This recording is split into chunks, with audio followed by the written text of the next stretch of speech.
ఇప్పుడు కూటమి ప్రభుత్వం ఎలా ఉంది? ఏ క్లాస్గా ఉందమ్మా? ఏ క్లాస్గా ఉంది? నెంబర్ 1. ఇంతకు ముందు వైసీపీ జగన్ ప్రభుత్వం ఎట్లా ఉంది? చండాలం. నాకు తెలిసిన వాటికి చెప్పమంటే కొద్దిగా చెప్తా. నా వయసు దగ్గర దగ్గర 60కి 1, 2 తక్కువ. ఆ జగన్ ఏంటంటే ఆయన వయసు ఇంకా తక్కువ. ఆయనకి అనుభవం లేదు. అదే రాజశేఖర రెడ్డి గారు మా చంద్రబాబు నాయుడికి సపోర్ట్ చేస్తాడు. ఆ టైప్లో ఉంటుంది అలా ఫ్రెండ్షిప్. ఇవన్నీ ఏంటంటే అంటే నువ్వు ఆడపిల్లవు కదా, నీ గురించి చెప్పకూడదులే. అందుకోసం చెప్తున్నా, ఇది పనికిరాని రాజకీయం. నువ్వు ఆడపిల్లవు కాబట్టి నీ ముందు అంతవాటికి మాట్లాడాలి. ఇంతకు ముందు జగన్ 153 సీట్లతో గెలిచాడు కదా, ఇప్పుడు 11 సీట్లకే పరిమితం ఎందుకు అయ్యారు? అంతే, అట్టు పెట్టినమ్మక అట్టున్నర పెడతారు, జనమే పెడతారు. మరి అన్ని పథకాలు ఇచ్చారంటున్నారు కదా, మరి ఎందుకు ఓడిపోయాడు? చంద్రబాబు నాయుడు లేదా ఏంటి అంతకుముందు పథకాలు ఈయన కొత్తగా మనం తీసుకొచ్చి పెట్టాడా ఏంటి? అయినా తప్పమ్మా. బటన్ నొక్కాను, డబ్బులు ఇచ్చాను, సంక్షేమం ఇచ్చాను అంటున్నాడు కదా, మరి ఏమంటారు దీని గురించి? దానికి చెప్పనా ఈ సొరంగంలోకి వెళ్ళండి, ఆ ఫ్లైఓవర్ కింద చూడండి.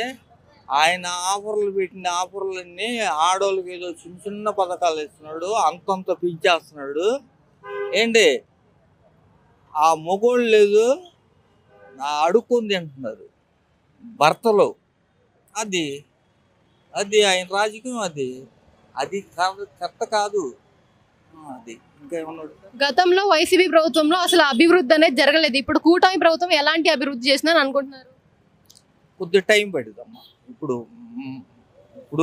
చంద్రబాబు నాయుడు గారు వచ్చారు కదా, కొద్దిగా టైం పడేదా మనం ఊపి పట్టాల. టాపీ పని చేసే కార్మికులు ఉన్నారు, వాళ్ళకి ఇస్తలేదు. పనులు లేక రోడ్ల మీద పడుకుంటున్నారు. మరి అవన్నీ చూడాలని కొద్ది టైం పడుతుంది. ఇప్పుడు ఈ ప్రభుత్వంలో మనకి అమరావతి రాజధాని పూర్తయింది అనుకుంటున్నారా? అయింది. ఇప్పుడు మనకి రాజధాని ఉందని చెప్పుకోవచ్చా? చెప్పుకోవచ్చు, నువ్వు కూడా చెప్పుకోవచ్చు. నేను చెప్తున్నా, నా వయసు ఎంత? 60 సంవత్సరాలు వచ్చేసింది. నీ వయసు ఎంతమ్మా? అందుకే నేను చెప్తున్నా, అంటే నా బిడ్డ లాంటిదని, నా మనవరాలు లాంటిదని నేనే చెప్తున్నా. అయ్యిద్ది. ఇప్పుడు కూటమి ప్రభుత్వం వచ్చింది కదా, ఎలా ఉంది? సూపర్గా ఉందమ్మా. అదేం లేదు, ఇది రావాలని మేము కోరుకున్నాం, అట్టాగే వచ్చింది. కానీ జగన్ ప్రభుత్వంలో మేము ఎంత బాధపడ్డామో మాకు తెలుసు. ఎందుకంటే కూలి చేసుకునే వాళ్ళు జగన్ మరి అన్ని పథకాలు ఇచ్చారన్నారు కదా, ఎందుకు బాధపడ్డారు? ఎవరికి ఇచ్చారు, ఎందుకు ఇచ్చారు, ఎవరికి ఇచ్చారు? ఎవరు వాళ్ళకి బటన్ నొక్కి వస్తాయి అన్నారు. ఆ బటన్ నొక్కేది ఎవరికి కొడతాడు? పేదోడికి ఏం కొట్టాడుగా, ఉన్నోళ్ళకి కొడతాడు. మరి ఈడికొట్టి కొట్టి మన దగ్గరే తీసుకుంటున్నాడుగా. కరెంటు బిల్లు 250 వచ్చేది నాకు, ఇప్పుడు 700. మరి ఎవరిది నాశనమేగా ఆడు దెంగేది. మరి ఆడి ప్రభుత్వంలో వాడు అట్లా చేసి దేశాన్ని దొబ్బుకొని ఇది మొత్తం మనం ఏం చేస్తాం? చంద్రబాబు నాయుడు ఉండగా ఎంత చక్కగా ఉండేదో. ఇసుక ఇల్లు కట్టుకోవాలంటే ఇసుక 20,000 రూపాయలు. 20,000 ఏంటి, ఇసుక రాదు, ఐరన్ ఎక్కువ. మరి అదే ఆడి ప్రభుత్వంలో అంటే మాకు 1000 రూపాయలకి వచ్చేది ఇక్కడ జోజినగర్. మరి అలాంటిది 20,000 అంటే చెప్పమ్మా ఎంత?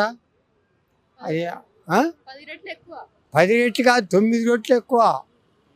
1000 రూపాయలు ఎక్కడ, 20,000 ఎక్కడ? మరి అంత ఎక్కువ మా ఆడు చేసి. అందుకే మరి వాడు ఒక్కసారి చూడు అంటే వేసాము. ఆ ఒక్కసారికి దేశాన్ని మొత్తం నాశనం చేశాడు, అప్పులు చేసి వెళ్ళిపోయాడు. అది మనం చెప్పేది. ఇప్పుడు ఎలా ఉంది టీడీపీ ప్రభుత్వం? బ్రహ్మాండంగా ఉంది, ఏం అవసరం లేదు. లేనివాడికి అన్నం పెడుతున్నాడు. అన్న క్యాంటీన్లు ఒకవేళ వాడు వచ్చినా అన్న క్యాంటీన్లు ఉంటే ఏదో పేదోడు అడుక్కున్నాడు బాగోలేని నాలాంటి కుంటోడు వచ్చి తింటాడుగా. అది కూడా లేదుగా. నేను ఎక్కడెళ్ళి అడుక్కు తినాలా? అడుక్కు తిన్నా పెట్టేవాడు లేడు. అలాంటిది మరి అన్నం పెడుతున్నాడుగా కడుపు నిండా. ఇంతకుముందు జగన్ తీసాడు కదా అన్న క్యాంటీన్? తీసాడుగా. మరి ఏం చేస్తాం, అది అరవలు వచ్చినాయని చెప్పారు. రోడ్డు మీద అడుక్కునే వాళ్ళు అందరూ అన్నం లేక ఇప్పుడు చక్కగా తింటున్నారు. ఏదో అక్కడ అడుక్కుంటున్నారు, చేస్తున్నారు, వచ్చి తిన్నారు. ఆడి ప్రభుత్వము వాడిదే రావాలనుకున్నాం, వాడిదే వచ్చింది. అది ఇంకంతకని చెప్పేది.